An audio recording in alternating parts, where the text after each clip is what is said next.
Imagine for a second, right, that you are building your absolute dream house. You Okay. spend all your time, your energy, and honestly, your entire budget obsessing over all the visible Right, details. the fun stuff. Exactly.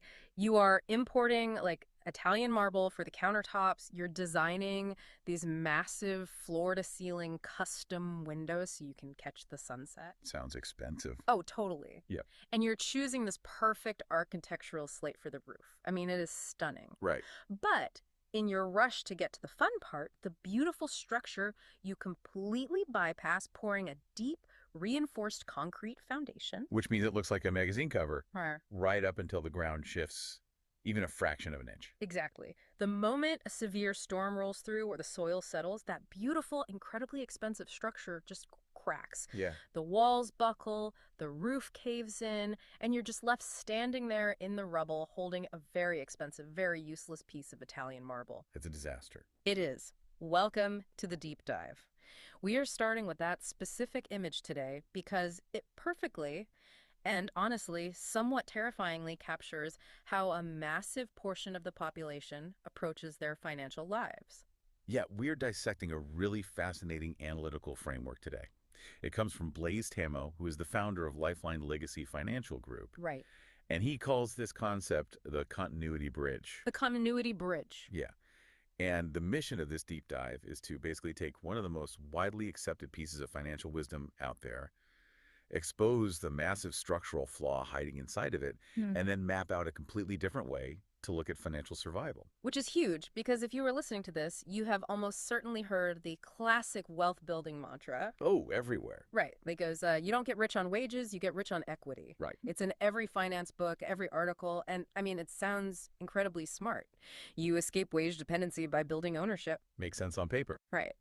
But today, we are going to explore why, following that exact advice, focusing purely on equity without building a specific type of underlying safety net first, could actually cause your entire financial house to collapse. Yeah, the foundation.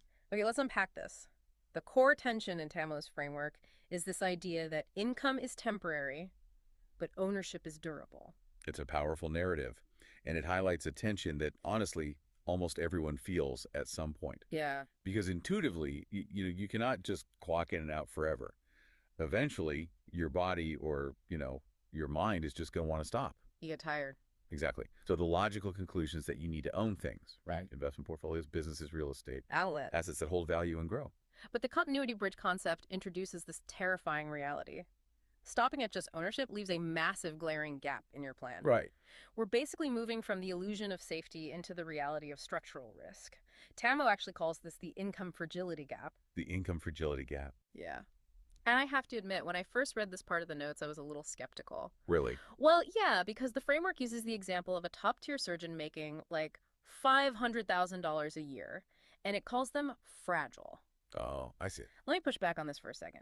If I'm making $500,000 a year, I'm maxing out my 401k, I'm buying rental properties, I'm living large, society looks at that salary and says, that person is bulletproof. Oh, absolutely. So how on earth is a $500,000 income fragile? Because you are assuming those investments are fully mature the exact moment you buy them. Okay.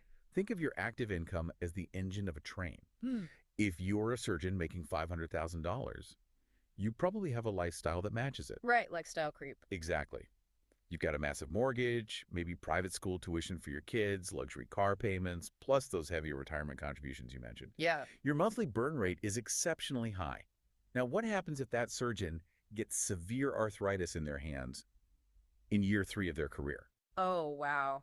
The ability to practice medicine just vanishes. Poof, gone. The income goes to zero overnight. Exactly. The engine completely stops.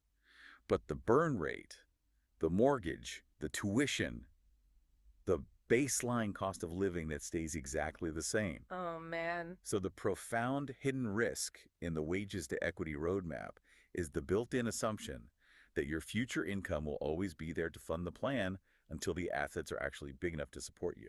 Which takes decades. Right. If the engine stops prematurely, the compounding never happens. So the fragility isn't about how much money you make. Not at all. It's about how heavily your entire wealth building apparatus relies on you physically waking up and generating cash every single month. Yes. You are building the equity, you're building the beautiful house, but if the income stops before the ownership phase is fully mature, you have no foundation. The house caves in. That is the income fragility gap in a nutshell. Wealth creation is not the same thing as financial survival. And the continuity bridge framework identifies two critical moments when that vital income engine stops. Moment number one is the unexpected stop. Okay, so this happens during what the financial world calls the accumulation phase, right? Exactly. Those prime years Right. where you are actively working, hustling, and trying to build your equity. And the causes for this unexpected stop are, well, they're the events no one likes to put on their vision board. Right, the bad stuff. Yeah, a severe illness, a permanent disability, a sudden economic downturn that completely wipes out your industry, or a business failure. Yeah. Most households are right in the thick of their accumulation phase when these events strike. Wait, I know what a lot of financially savvy people are thinking right now because honestly, I thought the exact same thing when I read this. What's that? If I lose my job or get sick, I've been saving aggressively, I have an investment portfolio, I'll just use my equity to save me. Right, that's the default assumption. What's fascinating here is that relying on your early stage investments to save you actually destroys your long-term wealth. How so? Well, the framework highlights a pretty terrifying dynamic.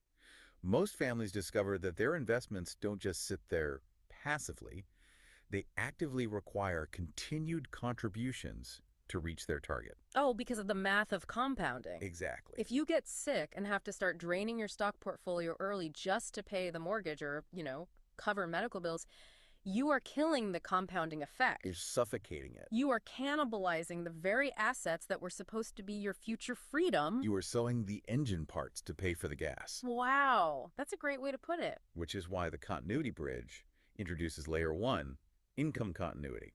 The goal is structural protection for the engine. The framework asks this really penetrating question that you, listening right now, should probably ask yourself. If your income stopped tomorrow, how long would your financial life survive without selling off your assets? It is a sobering test.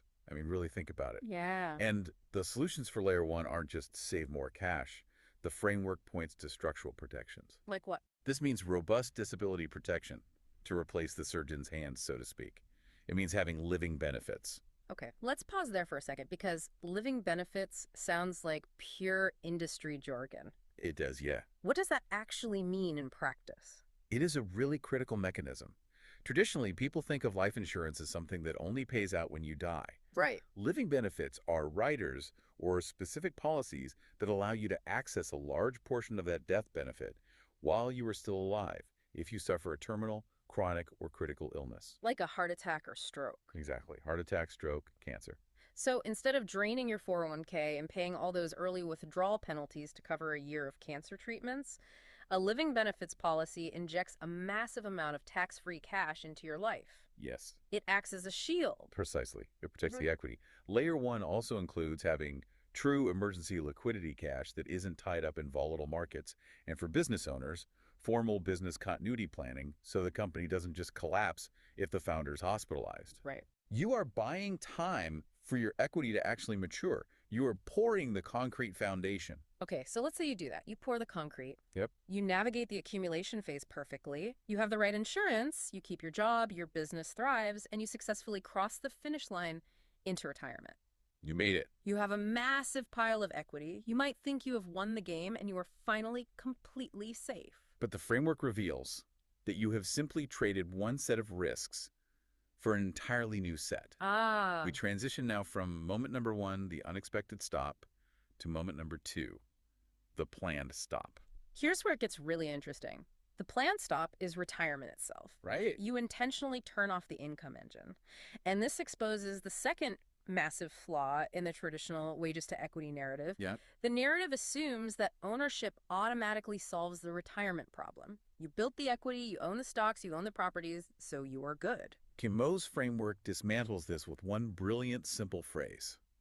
A portfolio is not a paycheck. A portfolio is not a paycheck. Ownership does not automatically equal income. I have to stop you there again because I think a lot of people struggle with this concept. Sure. If I have $1 million sitting in a brokerage account, why isn't that a paycheck?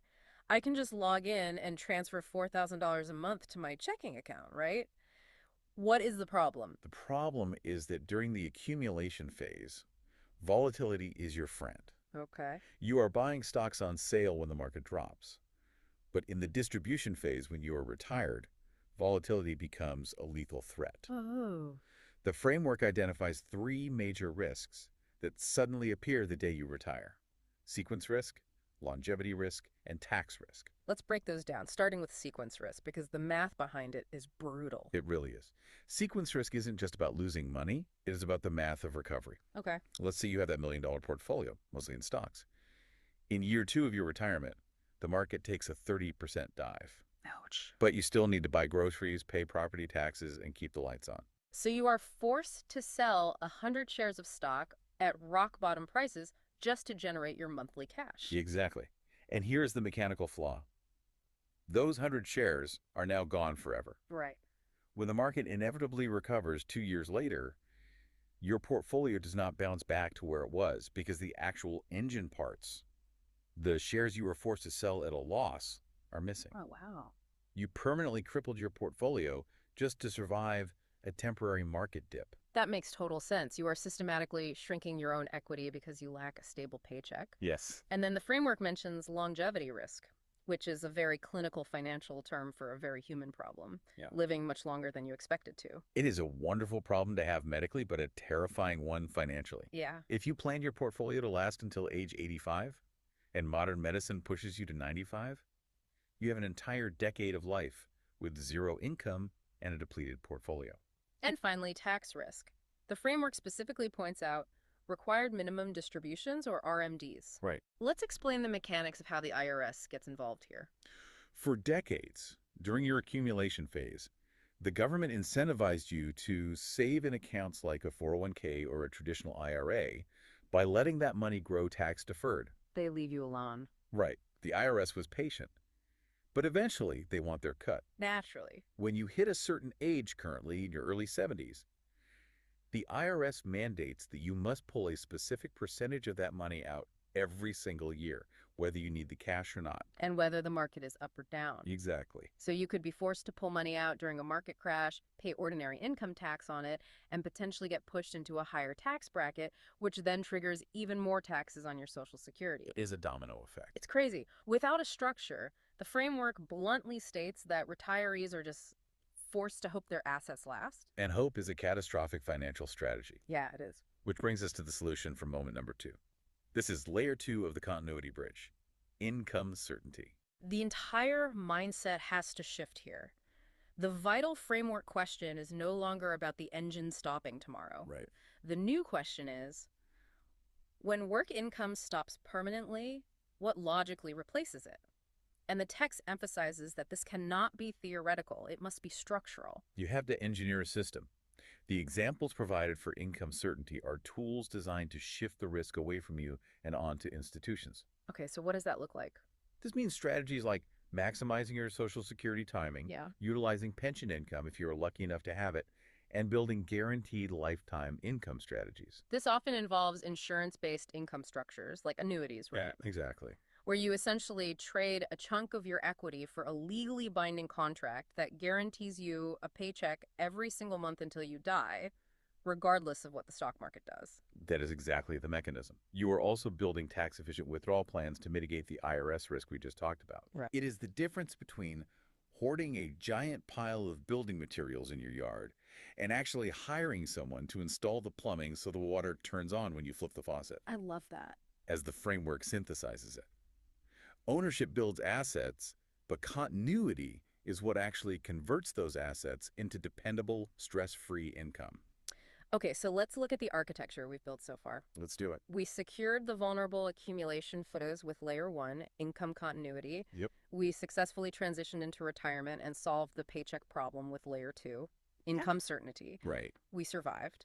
But the natural final question the framework asks is, what happens when the individual's timeline ends entirely? Well, we all face a final permanent stop, which brings us to the ultimate piece of the architecture, layer 3, legacy continuity. Legacy continuity. Yes, this is about protecting the post-life phase. And I can hear some people asking right now, why do I care? I won't be here. Let the kids figure it out. Right, a lot of people say that.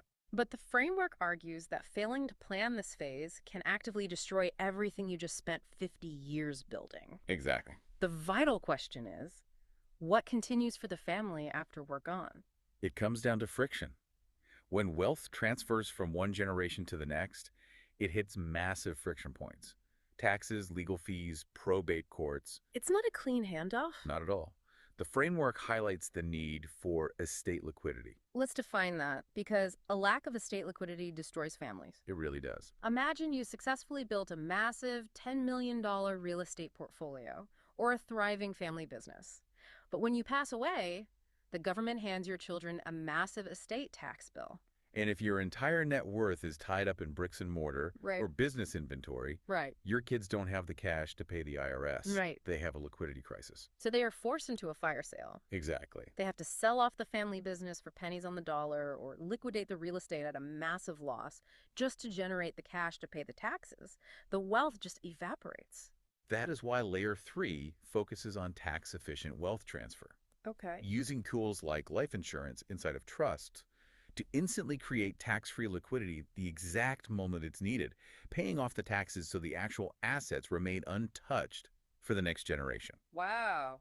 It is about family financial continuity, ensuring the bridge actually reaches the other side. When you look at all three layers together, it brings us to what I consider the absolute core of Tamo's philosophy. It is a total reframing of that traditional financial equation we started the show with. The old, incomplete way of thinking was linear and honestly fragile. Wages lead to equity, and equity equals freedom. But the continuity bridge gives us a new, infinitely more resilient equation. Right. It goes like this. Income leads to protection. Protection allows for ownership. Ownership is converted into structured income, and structured income leaves a legacy. Yes. Income, protection, ownership, structured income, legacy. If we connect this to the bigger picture, it is a complete ecosystem. Totally. Without Layer 1 protection, your ownership never has the time to fully compound. Right. Without Layer 2 structured income, your ownership might not survive a volatile retirement. And without Layer 3 legacy planning, your ownership is decimated by taxes when you pass.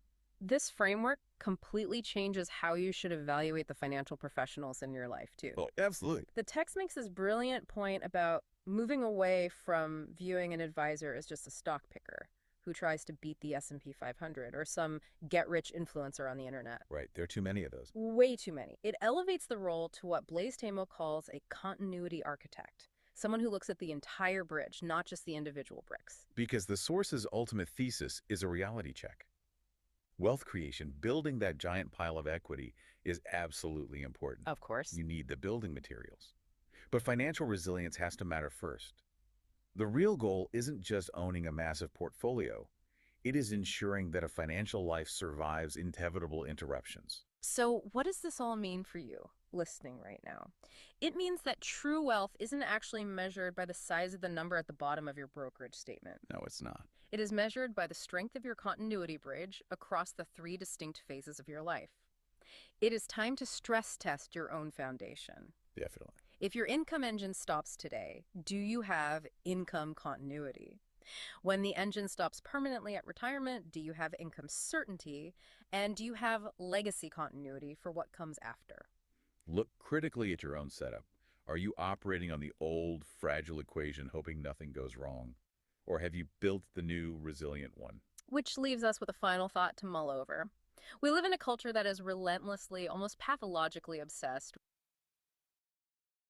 with accumulating the biggest possible pile of equity. Oh, yeah. Hustle culture. Exactly. We are constantly chasing the highest returns, the next massive stock breakout, the status of the giant portfolio. But if traditional advice pushes us so hard toward just getting rich, how much of that cultural obsession is actually distracting us from the real goal? It really makes you question what you're actually trading your time and stress for. Exactly. Is the ultimate financial luxury really a giant portfolio with a fluctuating stressful number on a screen? I don't think so. Or is the true ultimate luxury the absolute unshakable absence of financial anxiety? That's the real dream. Knowing that no matter what the wind does, no matter how the ground shifts, your foundation is solid and your beautiful house isn't going anywhere. Keep asking the hard questions, keep checking your foundation, and we will catch you on the next deep dive.